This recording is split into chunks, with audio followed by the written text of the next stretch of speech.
नमस्कार।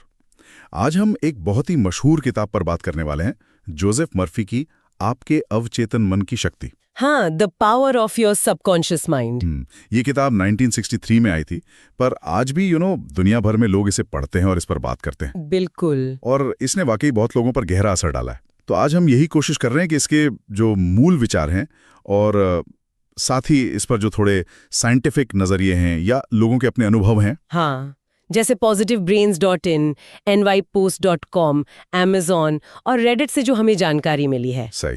तो इन सब स्रोतों से जो खास बातें हैं उन्हें निकालकर ये समझने की कोशिश करेंगे कि ये किताब असल में हमारे विचारों, हमारे विश्वासों की ताकत के बारे में क्या कहती है और लोग इसे कैसे लेते हैं, पॉजिटिवली या नेगेटिवली। ठीक है। तो चलिए शुरू करते हैं।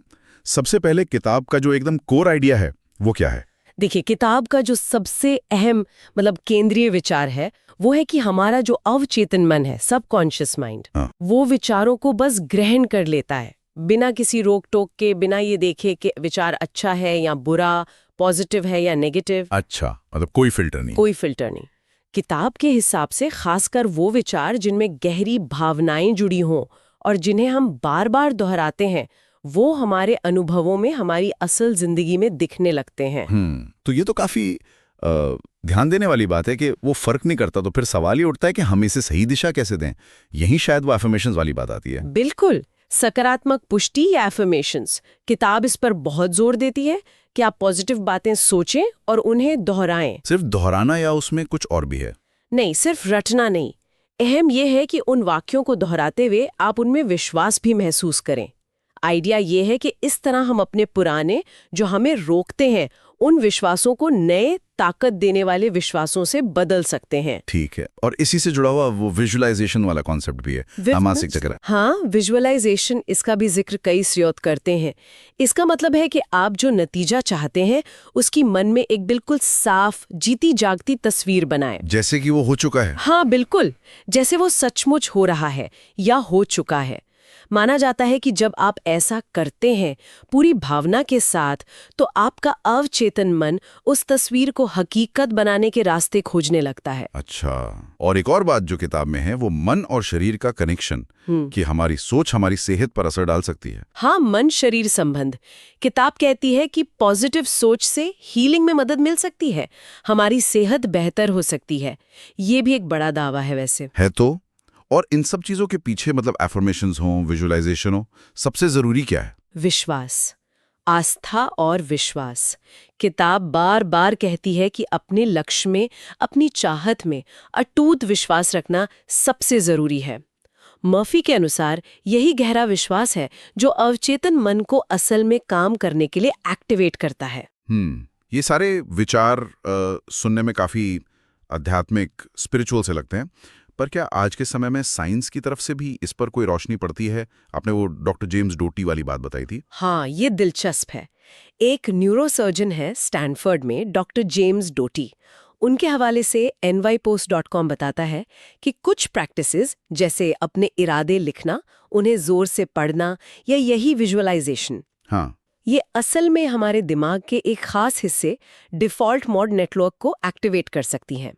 ये वो नेटवर्क है जो तब एक्टिव होता है जब हम अपने बारे में सोच रहे होते हैं या यूं ही ख्यालों में होते हैं। अच्छा, तो इसका क्या मतलब हुआ? मतलब ये कि इन तकनीकों से शायद हमारा ध्यान बेहतर होता है, हम अपने लक्ष्य पर ज्यादा फोकस कर पाते हैं।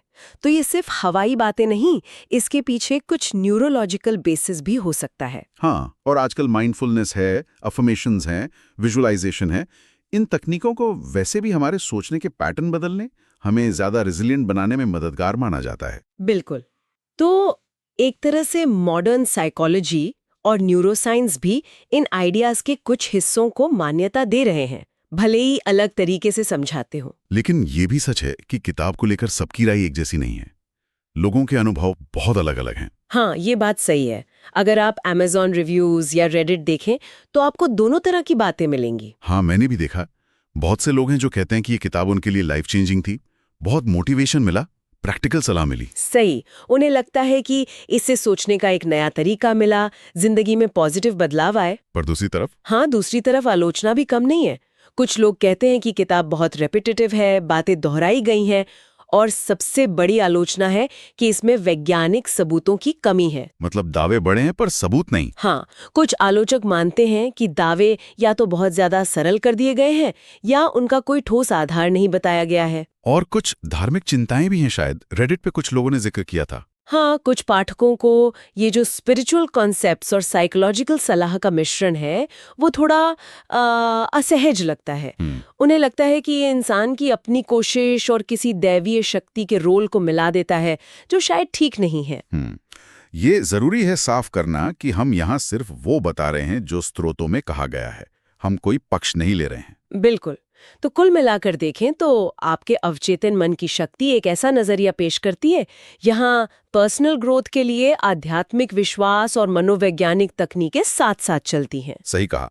हो सकता है इसका जो स्पिरिचुअल तरीका है वो हर किसी को अपील ना करे, लेकिन जो पॉजिटिव सोच, खुद पर यकीन रखने और अपने विचारों को सही दिशा देने पर जोर है, हाँ, वो चीजें तो आज की कई सेल्फ इम्प्रूवमेंट रणनीतियों से काफी मिलती जुलती हैं। बिल्कुल। तो ये थे हमारी आज की चर्चा जोसेफ मर्फी की इस प्रभावशाली किताब के अलग-अलग पहलुओं पर, जो हमें विभिन्न स्रोतों से पता चले। और ये सब बातें हमें एक दिलचस्प सवाल पर लाकर छोड़ती हैं। क्या सवाल? यही कि जब हम अपनी जिंदगी को बेहतर बनाने की कोशिश करते हैं तो इस सफर में अटूट विश्वास और वैज्ञानिक सबूत, इन दोनों के बीच सही तालमेल, सही बैलेंस क्या हो सकता है, सोचने वाली बात है।